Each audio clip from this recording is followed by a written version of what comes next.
Good morning. I'm going to begin our seventh parent information session. This one is about helping kids manage stress, big feelings, and testing anxiety. So thank you for attending this morning. I'm going to keep pausing to allow other parents to be admitted to the session. But again, thank you for attending. I'm going to talk about this morning helping our kids manage stress, our big feelings, and testing anxiety. The purpose of this morning's presentation is really to provide some simple and effective ways that you as parents can help manage stress at home, testing anxiety and emotions so that your children and our students can feel more confident and supported both at home and in school. So in Long Hill Township, we know that academic success is closely connected to emotional well-being. So hopefully you can leave this session today with some practical, easy to use strategies that you can start using right away at home. Okay. So why does this matter? Why does this matter to us here at school? Why does this matter to you at home? So stress and anxiety are a normal part of growing up.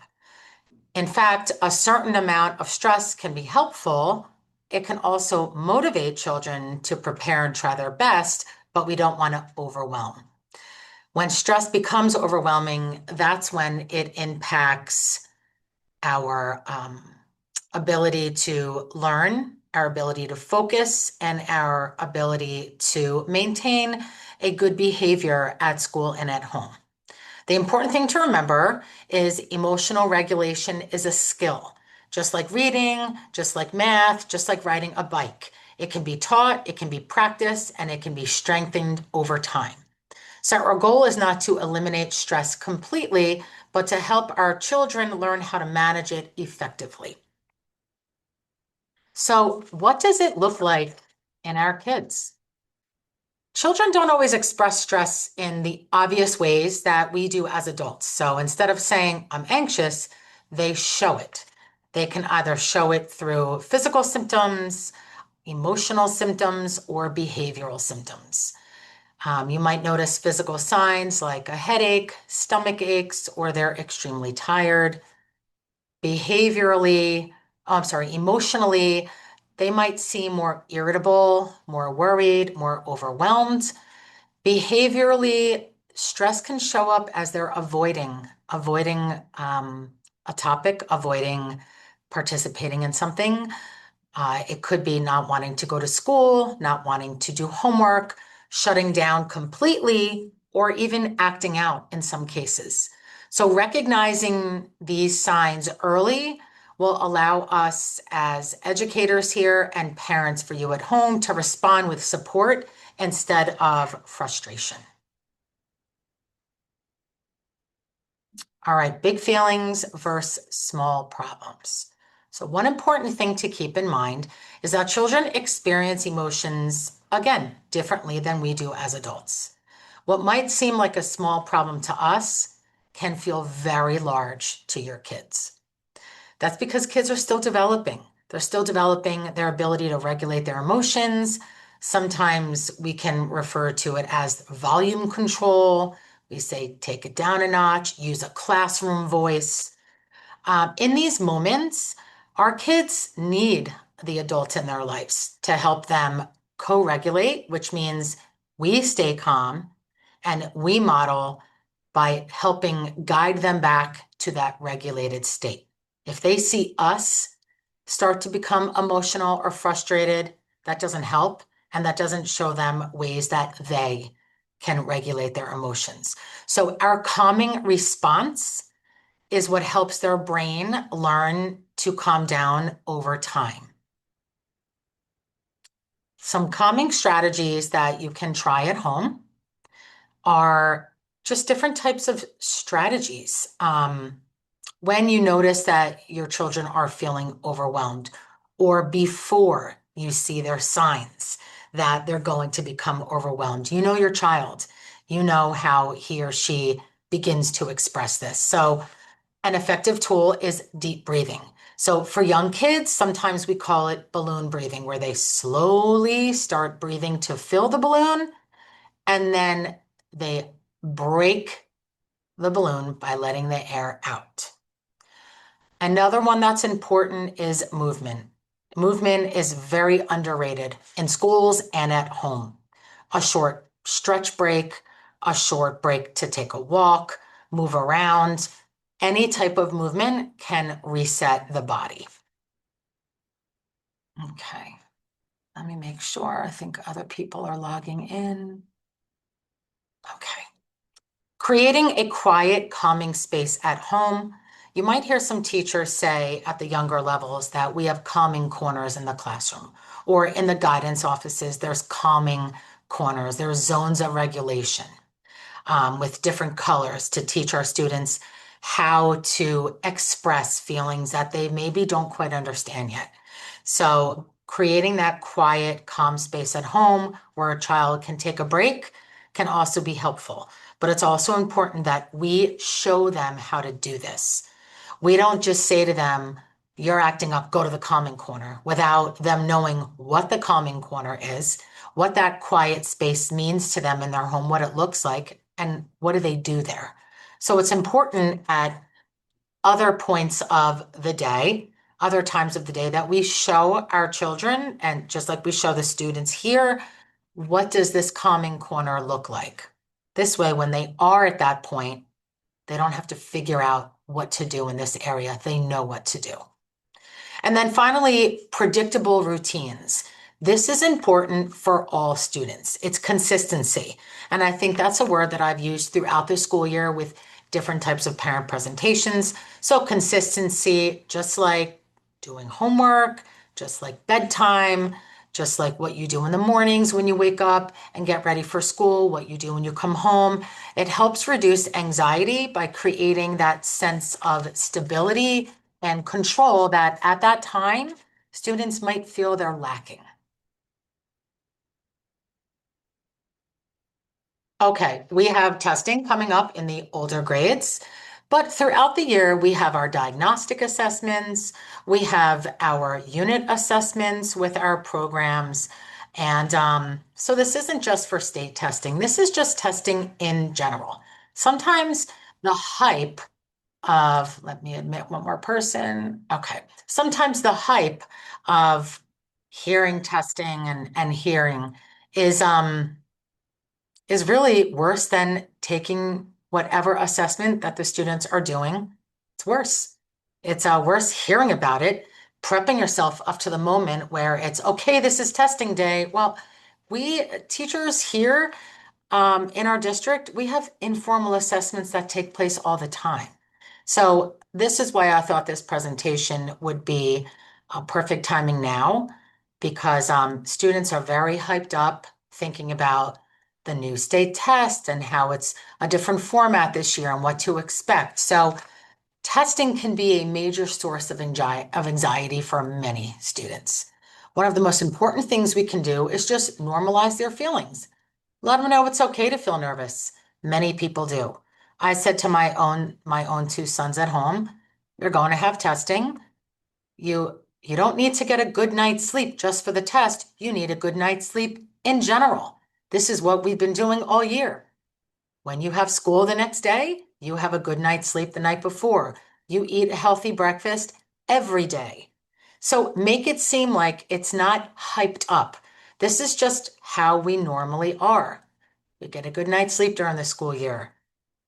We eat healthy foods during the school year, brain foods to help us think in the best way that we can. Shift the focus away from perfection and just towards effort. Instead of emphasizing the scores or the letter or number grades, emphasize just try your best. Use the strategies that your teachers and us as parents have worked with you all year. That's it. You do it every day. You don't want to take away the importance of the testing, but you want to really focus on, you know what you're doing. This is what you've been learning all year. These are excellent strategies. Just try your best. Put in your best effort. You can also help by practicing some of the test-like routines at home, such as maybe working quietly for a set period of time. So some students, that's not hard to do. Other students, it is.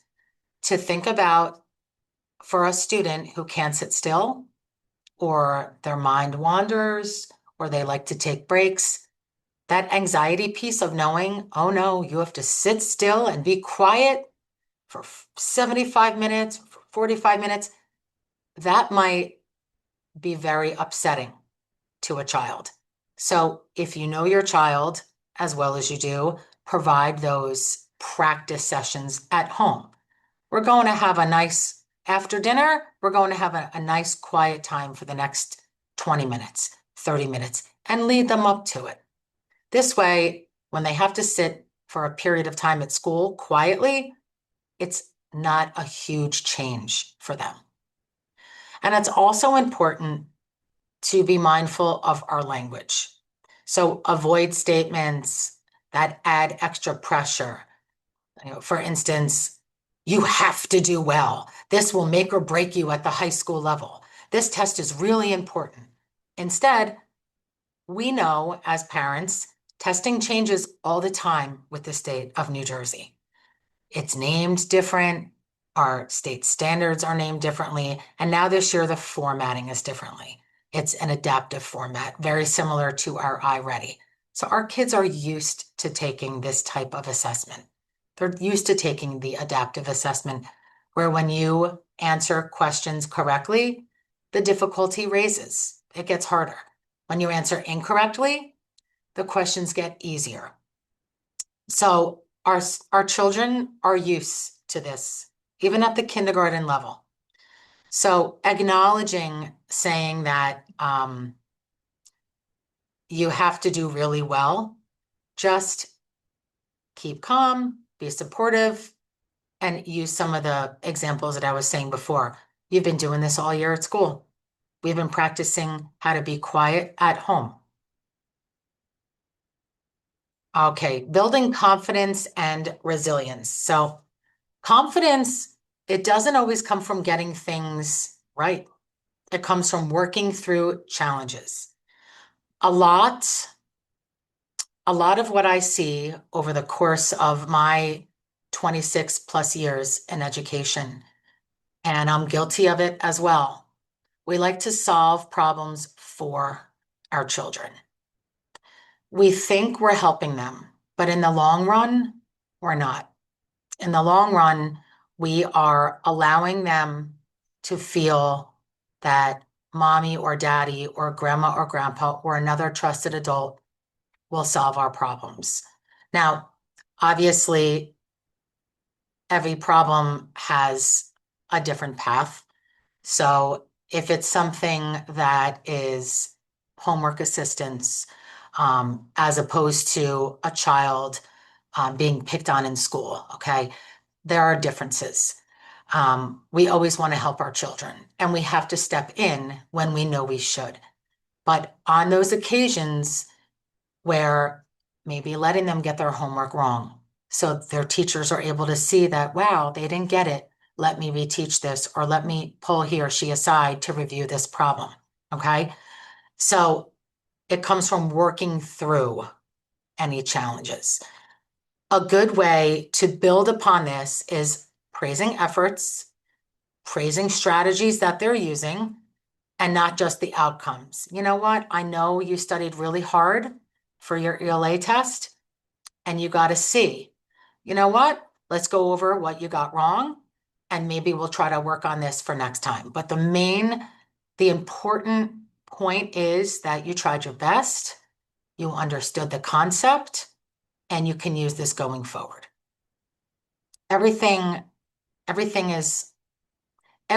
brings something that you can learn from. Encourage what we call thinking. For example, I can't do this yet, instead of I can't do this, period. So that word yet comes into play a lot with kids. I don't know how to do this yet. Well, I don't know how to do this, period. And that's when we teach what we need to teach them. What do you need to learn? What don't you understand? Celebrate some small wins. So, for example, um, even with riding a bike, okay, you got past 3 houses this time. You didn't fail. You stick with it. You're sticking with something that's difficult. That's a life skill. So the next time you get on your bike, the next day, try to go past 4 houses. Provide little goals with them. If they're younger, provide it for them. As they're older, let them provide goals for themselves. And you just support it along the way. What that does is teach them resilience. It teaches them perseverance, and it allows them to have that motivation on continuing to try things, even though they're challenging. And when students, your children, face challenges, guide them into problem solving instead of solving everything for them, which is what I had said a few minutes ago. It will build their independence and resilience over time. And that's really, really important. So some helpful language that you can use at home. Some of the words that we use with children can have a very powerful effect on how they handle stress. So supportive phrases, like some examples that I have here, will help them feel understood, help them feel like you're validating what they're saying to you, and it gives them that chance of knowing they are capable to do it. So I see this as hard for you. Let's take a break and try it again. I know you have the strategies to do this, or mistakes help your brain grow. I say that all the time to my kids. You don't come as far as you do as adults without making mistakes along the way. And that starts when you're younger as a child. So these types of statements can validate their feelings, encourage their persistence and their confidence. Creating a supportive routine. I feel like this slide is repetitive throughout all of my slides, regardless of what the topic is, because routines play a key role in reducing stress and anxiety. It provides organization, and it teaches your children the importance of making sure that they're organized and that they have set routines. And yes, sometimes routines get broken, but then you pick it back up and do it again, or you change as your needs change at school and at home.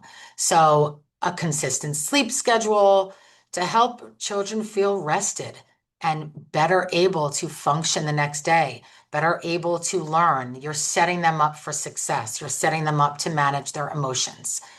A balanced approach to homework. So you could provide breaks.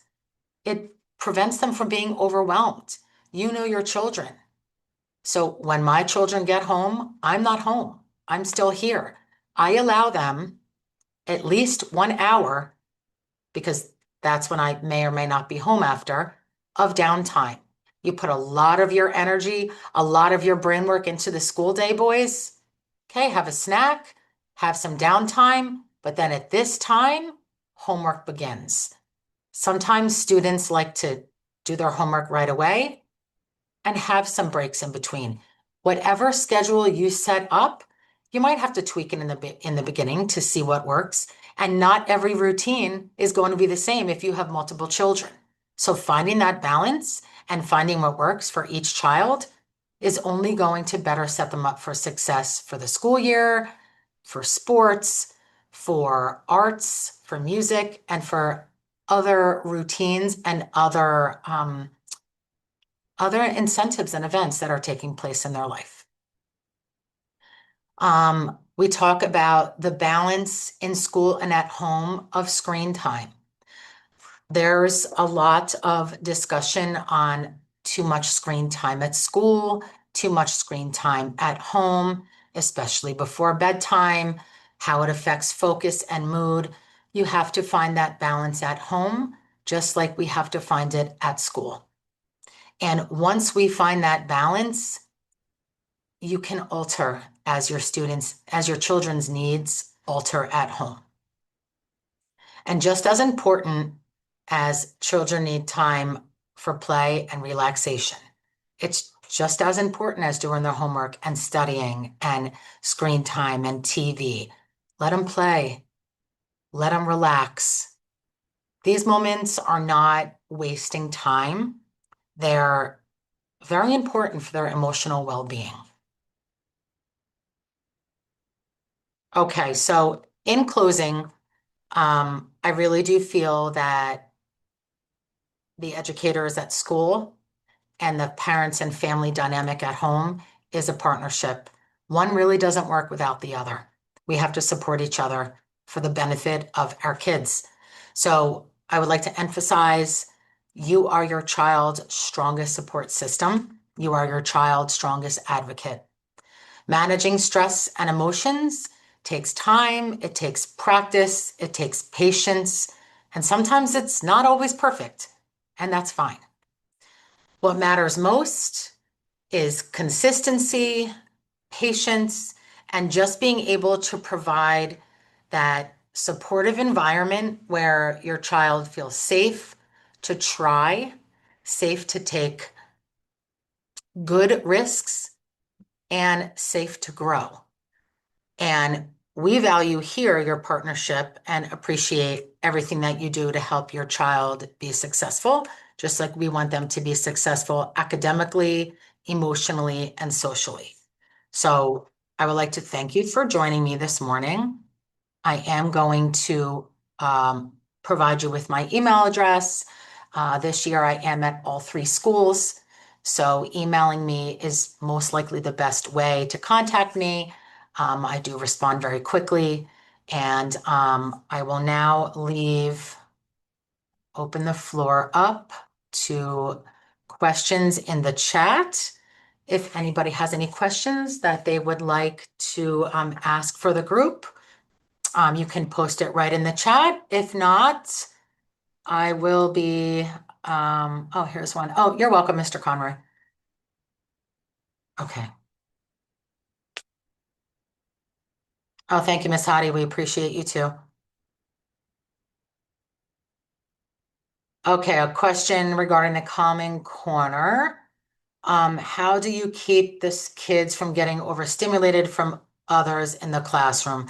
Well, that's a little hard because you never really know um, the students' dynamics, especially at the younger grade levels when they're still learning how to behave, they're still learning the classroom rules, especially at the pre-KK level where you don't really know a mix of students. So I think the teachers just have to provide strategies to the students as they get to know their personalities, move some tables around, provide some small groups, and really work with the dynamics of a classroom that to try to help prevent overstimulation from many different causes, whether it's an assignment or a home concern or a recess incident or other students in the classroom. Let's see, recommended screen time per week or day. So I'll give you both of my, I don't want to say recommendations, but my thoughts. So as a parent, my 2 sons are in middle school. A lot of their classroom work in their middle school is a mix of online, paper, pencil, workbook.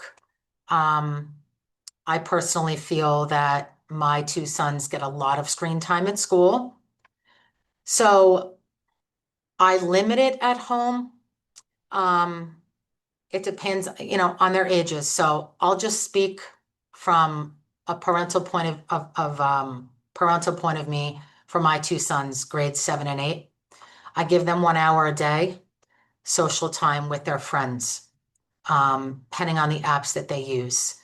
And that's it. If they need to use apps for homework or to submit assignments, that's separate.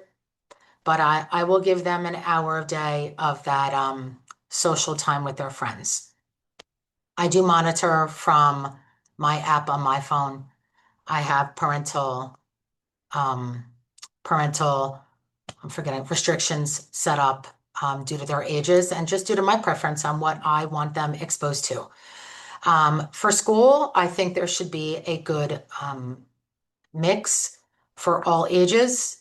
I recently attended a workshop last week for the morning that said a lot of colleges are going back to paper pencil, the blue books for assessments. So I know our middle school has started to pull back a little bit um, to have a better balance of paper pencil and online. There are other schools in the in New Jersey, in Morris and Somerset County, that are having a one-day tech-free day. We talked a little bit about that at these meetings. So I think schools are, as there are different reports and different articles and different conversations happening over the world on screen time, I think schools are listening and I think they are watching and I think they are still providing a balance that they need to provide based on our student enrollment and population in our programs. So that's how I'll answer that question. I don't want to say what I recommend because quite frankly, students in eighth grade, I would say could have more screen time than a 5-year-old in kindergarten. So I think it has a lot to do with their age. And I think, at home, you have to really see what works for your dynamics at home. I hope I answered that, to the best.